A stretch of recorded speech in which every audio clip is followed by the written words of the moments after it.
Hey, it's Ethan Skolnick from the Five on the Floor podcast on the 5 Reasons Sports Network. Before we get to today's episode, I want to tell you about a great new sponsor of the 5 Reasons Sports Network and this particular podcast, and that is Palacio and Zimmerman, the accounting firm. You know, all those Uncle Sams and Lady Liberties twirling their signs out there can mean only one thing.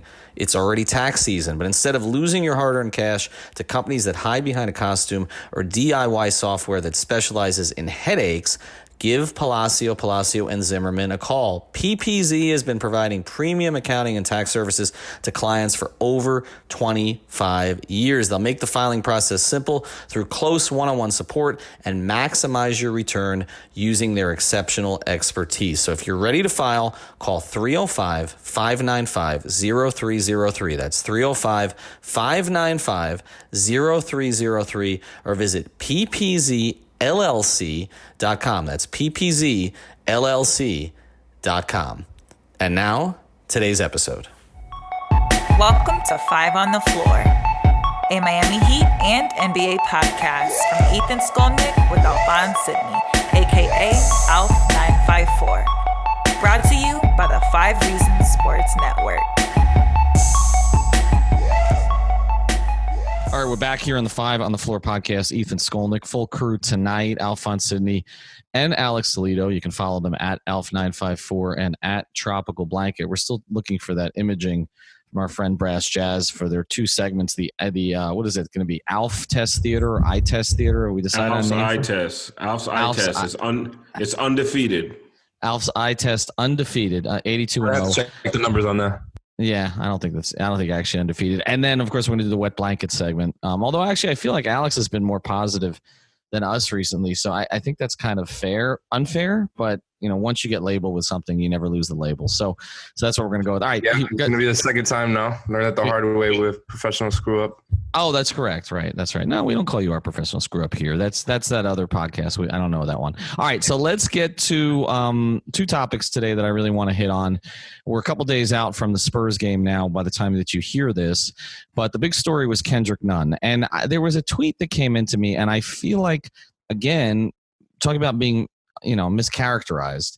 There was a tweet that came into me that said, you guys didn't pod because, or something to this effect, because Kendrick Nunn had a big game. There's this perception, and I don't really know where this came from, that this podcast is a bunch of, Kendrick Nunn detractors. That may be another podcast. It's not this one. I'm not really sure, how we got that reputation. I think what we've discussed about Kendrick Nunn, and he had 33 against the Spurs. And I'm going to go through his numbers month by month, which are increasing again. It looks like he hit a little bit of a wall and went over it. We've talked about what a great story he is.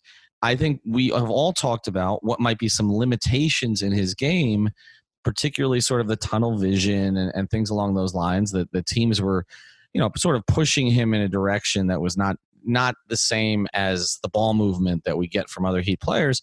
But I don't think we've been negative about Kendrick. And I think we've talked about it being a great story. And I think all of us have talked about the progress he's made. So I'll start with you here, Alf. I mean, what is he? I was negative. I've been the most negative. I'll be honest. Kendrick Nunn's game is just not the normal game that I enjoy, especially at the beginning of the season. But like you said, we've been a very congratulatory of him lately because he's been making those pocket passes. He's been making the right decisions. I've been very congratulatory of him lately. But yeah, overall, I have been a little bit negative about Kendrick because sometimes, especially at the beginning of the year, I felt like what he was doing was taking away from the offense. It wasn't inside of the offense. But lately, he's been completely inside of the offense. He's done his lookaways, like just subtle lookaways, have made so many openings for him in that little mid-range jump shot. I mean, it's just amazing to see, and it's because he started making those passes. So yeah, whoever made that comment, they can go, themselves. But I really feel like I've turned the corner on Kendrick. So I feel like this podcast, if it was coming from me, I feel like we've been nothing but congratulatory lately. And I think, and I'm going to go to Alex on this, I think the difference is, all of us, particularly I think me and Alf, we're negative on Hassan. And so I think there's a perception that we look for particular players to pick on, or whether it's Dion. It's not personal. It's game style. It's just there's a certain a kind of game I think that Alf and I both, and I think Alex appreciate. But the difference is it was pretty clear that Hassan was not going to make any changes to conform to what the Heat wanted to do, whereas we've seen Nunn make these adjustments very, very quickly. One number before I get to Alex, you just talk about pure points per game, which I know is not the best stat, and obviously you're playing at a higher pace than you did a few years ago. But Dwayne Wade as a rookie was 16.2, and Kendrick is 15.9. And I don't want to hear about Kendrick's 24 and Dwayne was whatever he was, 20. The reality is he's facing NBA defenses for the first time, and he's proven to be a consistent scorer with decent efficiency. Alex, in January, 7 games in January, he's shooting 51.2%. So yeah. He's not shooting great from 3. Where have the improvements come for you? And is he, in your view, is he a starting 2 guard in the NBA, which we didn't think he was at the start of the season? Well, yeah, that's the thing. I think he's made that perfectly clear. Obviously, he came into a situation that made a lot of sense for him, and Spo has found out how to utilize him best. I think he's been told since he started being the starting point guard for the Heat is shoot, shoot, shoot. He's essentially being used as a shooting guard, like you said. I think he's a shooting guard in a point guard's body, and that's exactly how Spo has used him, where Jimmy is pretty much running the offense a lot of the time.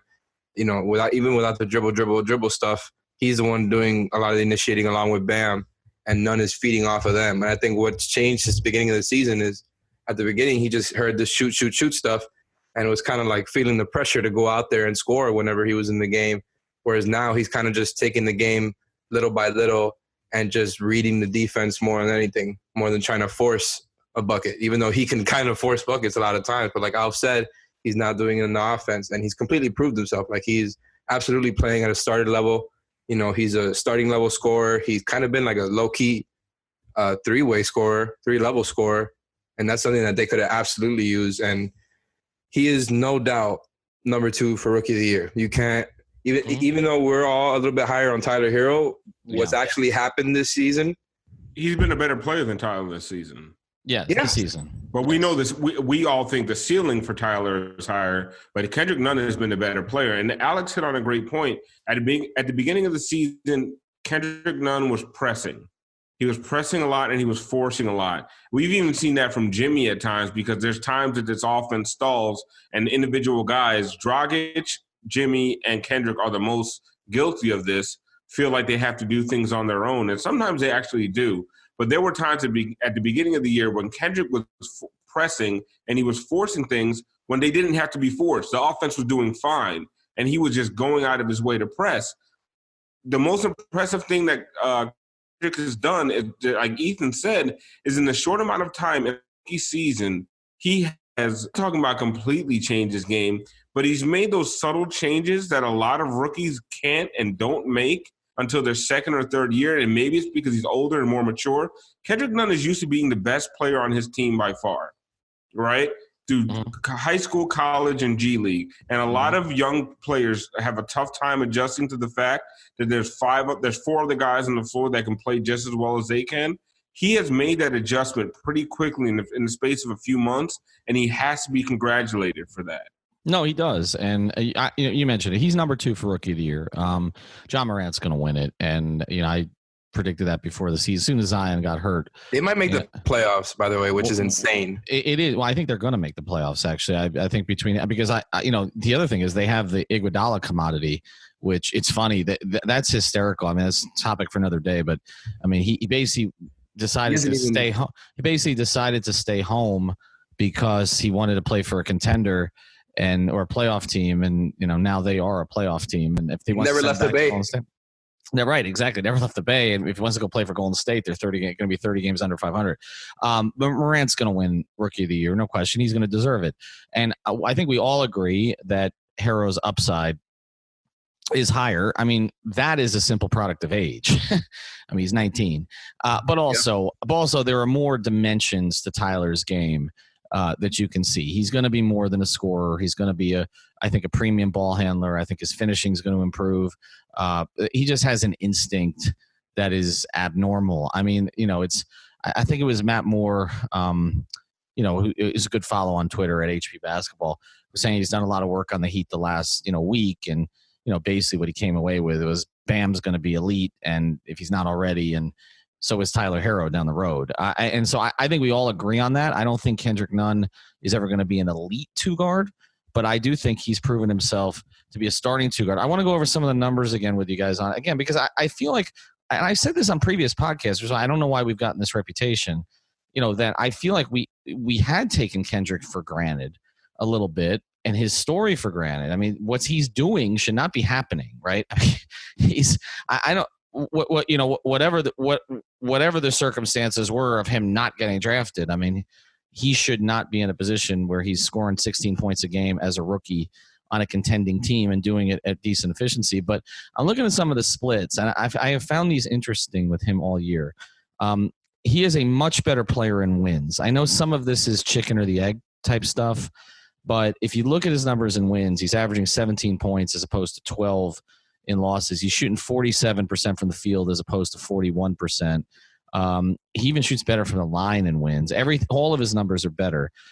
He's been a little bit of a barometer for them this season. When he doesn't play well, they tend to lose. And when he does, they tend to win. Whereas Jimmy has been kind of the reverse with his scoring and his shooting percentages. Like, they win more games when Jimmy doesn't score, which has been strange. They win more when Nunn does score. So I don't know what that means. But the other thing I noticed on here, and just one more thing, Alex, the other thing I noticed on here is that he has suffered more than any other player. I crunched the numbers on this today on the back-to-backs. He's been bad on the back-to-backs. With 0 days rest this year, he's shooting 38% from the floor. His turnovers go up, and he averages 11 points a game. Whereas 3+ days rest or 2 days rest, he's averaging close to 18 points a game on 48 to 49% shooting. So I think some of this is, and this is a topic I don't think we've talked about enough, Tyler Herro's already played more games than he played at Kentucky. Kendrick Nunn has never, the G League schedule is short compared to the NBA schedule. So I think this is something to watch as the season goes on. Like, do these guys wear down? And I think with Nunn, some of it just might be he hit the wall a little bit from a fatigue standpoint, and he's kind of crossed it. Anyway, Alex, go ahead. Sorry, I didn't mean to interrupt earlier, but you nailed it. That was one of the things I was going to say was, the fact that he hadn't played this amount of games in such a short time. Like, these seasons are very long, and he's a rookie. And I think the same thing is kind of happening with Duncan Robinson to a lesser extent because he didn't do the ball handling scoring type of role that Kendrick Nunn is in. But yeah, like, these guys are definitely going to go through that. I think that's why, there's been some holes poked in the Heat's chances at a long run is because they're depending on 3 essentially rookies. I know Duncan Robinson is a second-year player, but it's his first year getting big-time minutes. And they're going to need the shooting in the playoffs, and that's probably the majority of the shooting comes from those 3 guys, right? And I think, like, what you were saying before about the Kendrick Nunn and W's and Kendrick Nunn and losses, I think a lot of that has to do with the home and away stuff. And that essentially what it dwindles down to. I bet if I had to guess, like, a lot of it would bear out the same way with Duncan and Tyler Herro. Well, let me look at that before I get to Alf. Let me look at the wins and losses and the home and road, because I think you're probably right. So if you look at his home road splits, he is. It's not as dramatic as the others. He's averaging at home 19 games at home, 17. Plus, he's been durable. He's played in all 40 games. 17 points a game at home, 15 on the road, 46.5% field goal percentage at home, 45% on the road. So actually, his splits are not that different. Herro's are more dramatic than that. He shoots the ball better from the line at home. Young players, that tends to be the case. But his rebounds, his assists are a little better at home. That's the other thing, guys. The assist number in general is started to creep up a little bit. He's at 3.6. On a team that spreads the assists out a lot, that's not terrible, actually. And, he's at 1.8 turnovers. So it's a 2-to-1, assist to turnover ratio, which, again, for a rookie player is not bad. Alf? What I'll tell you is that of all those guys, and this has completely changed for me from the beginning of the season to now, the one I trust on the road the most now is Kendrick Nunn. Because he has shown in the last month. Yeah. I know this sounds crazy coming from me. Plot twist. in the last 4 to 6 weeks, man, he has been the guy that on the road still shows up. And like you said, he hit a wall. He had a rough little stretch, but he bounced back. And to me, it just shows his maturity. And like I said, whether it's an age thing or not, one of the things that scares a lot of people about this Heat team, like Alex said, is about the amount of inexperience, right? There's a lot of inexperience on this team. Kendrick Nunn, out of all of these guys, is one of the guys that I feel like the Heat can count on the most on the road or in a playoff series when things get a little hectic. I don't think Kendrick Nunn is ever going to be scared of the moment. Not to say that Tyler or Duncan is scared of the moment, but you got to understand, like, the pressure situations these guys have been in is not on par with NBA level pressure. I feel like Kendrick Nunn has come around. I feel like his learning curve is a lot shorter, and it should be, right? Because Kendrick Nunn is older than those guys, right? And even Duncan Robinson. I don't know how much older he is than Duncan Robinson. I'm not even sure. Maybe a year, maybe two. But Duncan Robinson has never gotten these kinds of minutes. No. Duncan Robinson has never been required, looked on to close out games the way he is now. And you see what happens in Duncan Robinson at the end of games. He really stupid fouls every game. And when they could use him at the three-point line, he's picking up dumb fouls on the other end. Now Kendrick, he's grown into this role very quickly. And like I said before, I'm gonna do the mea culpa on him. I was wrong on him a lot, and he's grown, and it's just, I mean. Yeah, no doubt. And I think you mentioned Duncan, you're right, in the sense that, where he, at Michigan, he was not, counted on. I mean, I don't think we ever got to the point with Duncan in college where people necessarily thought he was even going to be a pro. Whereas if Kendrick hadn't had the one off the court issue, which forced the transfer from Illinois to Oakland, I think everybody thought he was a first-round pick. Like, you look at it reminds me of Preston Williams with the Dolphins a little bit. I mean, you look at his he was second, in 3 points made to Trae Young, right? Playing at a school that, is a smaller school but has had some success and has played in the tournament. So, they're not – I mean, it's just not some school nobody's heard of. I mean, Oakland has produced some pretty good teams and some pretty good players. So I just think with Kendrick, you're right. There's a certain toughness to him. There's a quiet toughness to him. I think that's why Jimmy was attracted to him as a teammate, as well as he was the other guys. I did talk to Kendrick for a little bit for my story about Jimmy that I'm working on, and he said that he and Jimmy have developed enough chemistry for them, at this point where Jimmy has basically told him, look, I'm going to screen and you're going to space. It's really fascinating that your star player is basically saying, I'm going to screen for this 24-year-old rookie. But that's Jimmy Butler, right? And so it's great. And so, I'm going to touch on a lot of that kind of in my piece. And Kendrick closed the game against the Spurs. He did, and Jimmy had 11 points. With Jimmy screening, and Kendrick scoring 33 and Jimmy scoring 11. There was no way that Kendrick Nunn could not finish that game. No. And just like the 40-point game in the preseason. I remember a stern Alf unimpressed with that performance. Well, I know. The comp that I've made with Kendrick Nunn, not from personality, but just in sort of background and it being a Riley team, is John Starks.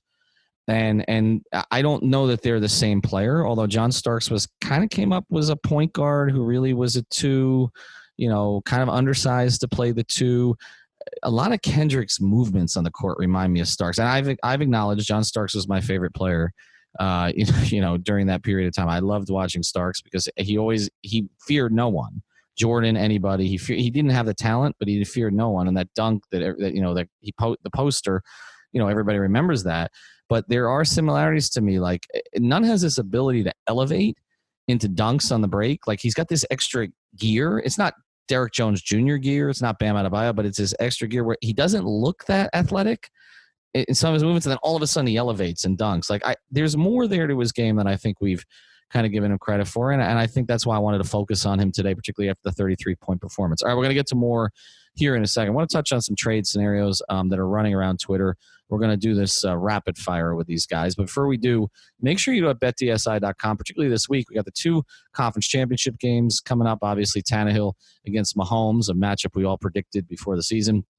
And then you've got Green Bay and San Francisco, Rodgers, Garoppolo, and all that going on. BetDSI.com is where you want to go. Use the promo code 5101. That's FIVE 101. Again, that's BetDSI.com. And look, you can bet the NBA as well.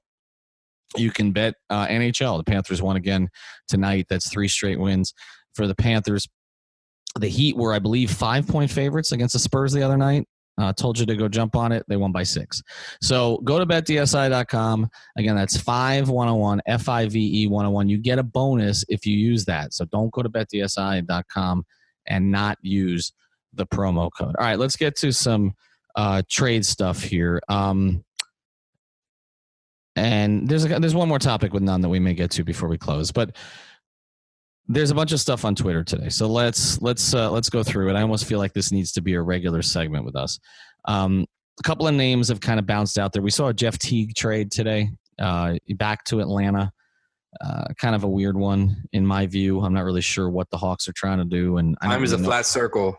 It is. I don't know what Minnesota's up about either. I don't really know what their plan is. But this. You sure?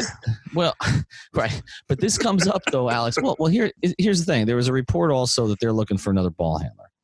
I remember when all the talks were going on. Now they have different people in charge. Tibbs is not there, but there really wasn't much interest in Justice Winslow there at the time. Again, Justice is not making the trip to Oklahoma City, for which we have our watch party at GQ's Craft House to get there. It's in Lauderhill, by the way, GQ's Craft House. We're going to be there starting at 7:00 on Friday night, and we're 1-0 there this year. They beat the Bucks. The Heat beat the Bucks on the road without Jimmy Butler playing, but no Justice again. I don't know if Minnesota would have interest. I don't know what you'd want from Minnesota except for one player, Robert Covington. So I threw this out at Alex on a text string. I'll get your answers on this. You'd have to do some other stuff to make this work. But just player for player, if I was to say to you, you could replace Justice Winslow, who isn't seeming to be playing much this season, with Robert Covington, how would that help or hurt the Heat, Alex? Man, honestly, if you want me to answer this question objectively and just remove my morals and my justice biases, which regrettably I don't want to do, but yeah, Covington would be a better basketball fit on the floor right now. Like, that's just because of, the way that they're winning right now is with that system that they're running, which is all the things that we've been talking about this season where, Jimmy and Bam are the ball handlers. They have their pet sets that they go to, that they run all the time. And Covington would fit right in. And they need that type of two-way player who can reliably hit threes. He's not a knockdown shooter like Duncan Robinson, but who can reliably hit threes, who can cover big fours, who can cover threes, switch onto other guys for a couple seconds. I think he would be a perfect fit basketball-wise. But I say that with the caveat of, he's the more reliable one. He's the more stable one. You know what you're getting if you trade for Robert Covington. Whereas with Winslow, it's more about his upside. And, he's made leaps since his rookie season, right? We saw him be a decent spot-up shooter for 2 straight years at 38% from 3. So you sell yourself on that, and on the fact with the ball handling stuff, there's a little bit more upside there. We've been saying that Jimmy needs somebody else who can handle the ball, somebody else who can penetrate, somebody else who can get the ball to other guys, and Justice gives you that upside while also being able to hit some open threes. So, yeah, I mean, Covington's a better basketball fit right now, but I don't know. Like, you probably have to give up more to trade for him because of that stability that you're getting from Covington and the fact that he's an elite defender. Alf? It's a hard question to answer because, okay, let's say both guys healthy, both guys fully at their peak, right? I'd rather Justice Winslow because he can do more on the basketball court. He can handle, like Alex was saying, he can handle the ball. He could be your starting point guard. He takes a lot of pressure off Jimmy. I don't see Robert Covington taking pressure off Jimmy as far as on the offensive end. Where on the defensive end, yes, he can cover the other team's best perimeter player, and it takes Jimmy out of that. A lot of times, Derrick Jones Jr. has been filling that role. If you look at the Spurs game, Derrick Jones Jr. did a much better job on DeMar DeRozan than Jimmy did. So that's a kind of role that Robert Covington can fill. But if Justice is fully healthy, he can fill that, and on the other end, shoot 38% from three, handle the ball, distribute, do things while Jimmy's off the court. Like Robert Covington can't cover Jimmy while Jimmy's off the court. Like he can't fill that role that Jimmy fills. The problem is the best ability is availability, and we hear that all the time. And Yep. Justice Winslow is just not available. So the second part of the problem is Justice Winslow even tradable at this point? Like, is he? Because I was listening, I listened to a radio show today, and it was Sedano. Sedano said the Heat's most valuable trade asset that they'd be willing to give up is Justice Winslow. Mm-hmm. And right now, because he's not healthy, he is not valuable. So I don't even know. I don't even know if this is viable. I don't know if it's something to talk about, because without Justice being healthy, he's not valuable enough to trade. So. I mean, the Heat are stuck in another quandary with a dead roster spot, and it's frustrating at this point. Well, they have 4 dead roster spots right now. Well, JJ is not so much. It's funny. JJ has replaced Olynyk, so although Olynyk did get the minutes in the last game, and he's replaced Justice, but obviously the Dion roster spot's a dead roster spot, and Udonis, from a playing perspective, is now Silva fills out that contract. And congratulations to Chris Silva too. That's a great story. For him to get, we knew it was coming. I said it was going to be, mid-January. It was mid-January. They got it done. There was nothing to worry about. And I think he'll get more into the rotation now, because I think his inability to practice on this team doesn't have that many practices to begin with. Spoelstra has pretty much canceled all shoot-arounds this year at home. It's been a little bit different the way they've run things. He's been getting away from shoot-arounds the past couple of years, but not to this degree. And it's more film work and that kind of stuff, and not making them available to the media. And I get it. But what's been interesting has been, when you take a look at, Silva not being able to practice at all, I think that's hurt him getting on. All right, we got one more topic to get to, but I want to do it. I have to tell you about Seltzer Mayberg. Go to onecalllegal.com. That's onecalllegal.com. Make sure you spell it out, ONE. Calllegal.com. They've got someone there 24 hours a day to handle all of your needs. They do immigration, personal injury, traffic tickets, and much, much more. They're based in North Miami, right off 95, right before the Golden Glades. But they handle cases from all over the states. That's a Seltzer Mayberg law firm. You're looking to get your traffic ticket handled, they'll handle it for $49 and up. And trust me, it saves you a lot of money from actually going through that process. Okay, they will get it thrown out for you, most likely. They did for me. All right, let's get to one more thing here. Bradley Beal, okay? When I had Candace Buckner on the podcast a few months ago, we were talking, and, she's saying Bradley probably going to sign the extension. She was right about that. But, I said, okay, but at some point during the season, the losing is going to get tiring. So start with you, Alex. Bradley Beal came out and basically said the losing has gotten tiring. They're 13-27. Wow, what a surprise! Which is what we expected. We thought they'd be 25-28 win team. They're right in that ballpark right now. I don't know what their plan is. Free agents don't typically like to go to Washington for whatever reason. So let's look at the offseason again. He can't be traded until the offseason. How many assets would you give up for Bradley Beal? Let's try to do this in a minute or less, guys. Alex. Well, if you want the short answer, it's anything that isn't Tyler Hero or Bam Adebayo. And at the same time, like, it would push me. I would have to get pushed to the end to give up Tyler Hero, and I probably would, because I think Bradley Beal is that good. He's still very young. He's 25 or 26 years old, and he is right now at his peak. We've seen him be good in the playoffs as a young player. I'm not worried about the defensive stuff. I think when you put him next to Jimmy and Bam and the other guys that you can put him next to, he's going to be just fine. Like, they're out there playing Duncan and Myers Leonard. So I'm not worried about Bradley Beal's defensive fit, but that guy's putting up 37 and 5 like nightly for the Wizards. He's really damn good.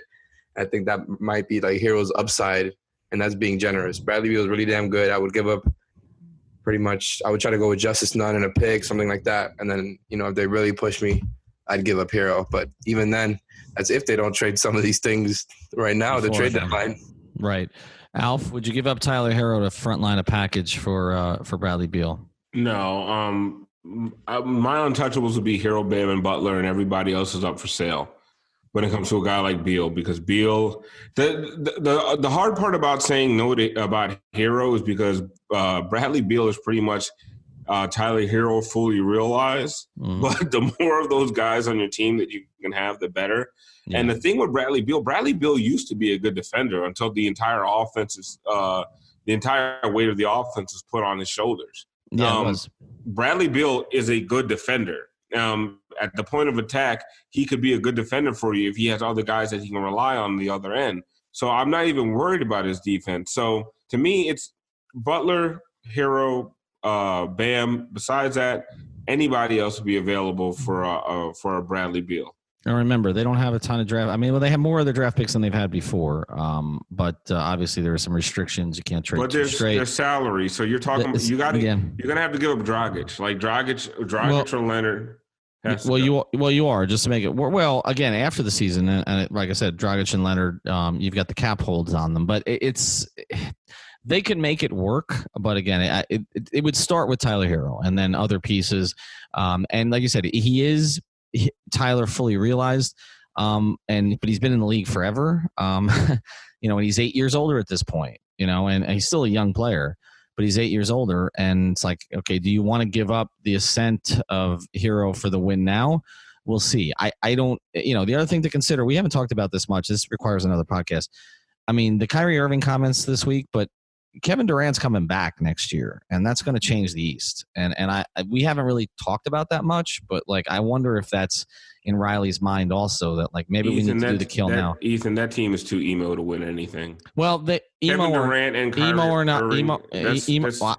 I'm not a Kyrie. I'm not a Kyrie guy. I know, but that's a lot of sensitivity on one team. I don't know if emo when he's at his best, Kevin Durant's the best offensive player in the league. So that team is wearing eyeliner, and that's.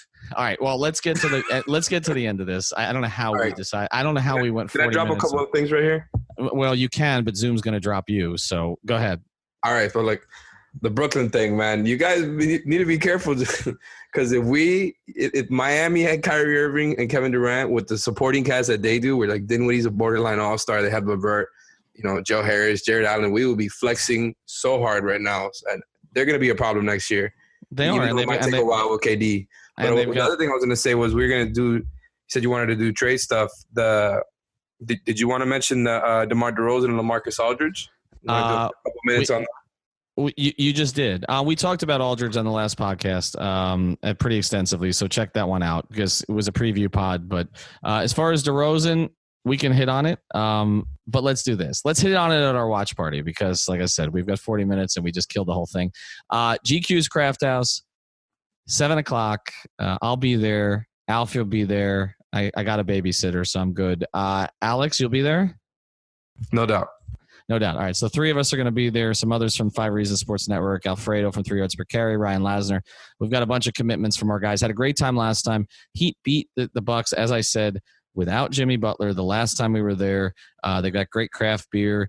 Alf has put this whole damn thing together. It's a small place, so we hang out with you, and we may do a podcast afterwards. And I'll tell you what, Alex, we will do all the DeMar DeRozan talk you want as soon as it's over with. I'm going to 30 minutes of DeMar DeRozan talk. Let's go. I'm going to the wharf after. So. I wish I could, but I don't have a babysitter past 12. But maybe okay. Now that you mentioned that might get extended. Check out 5 Reasons Sports. Check out 5 Reasons. That's down the street from my condo. 5reasonsports.com. 5reasonsports.com. Spell it out. And our Twitter account, of course, is at the number 5 Reasons Sports. All right. We had like 12 other things to cover, but that's why we have other podcasts. Talk Big soon. Sunday show. Big Sunday show.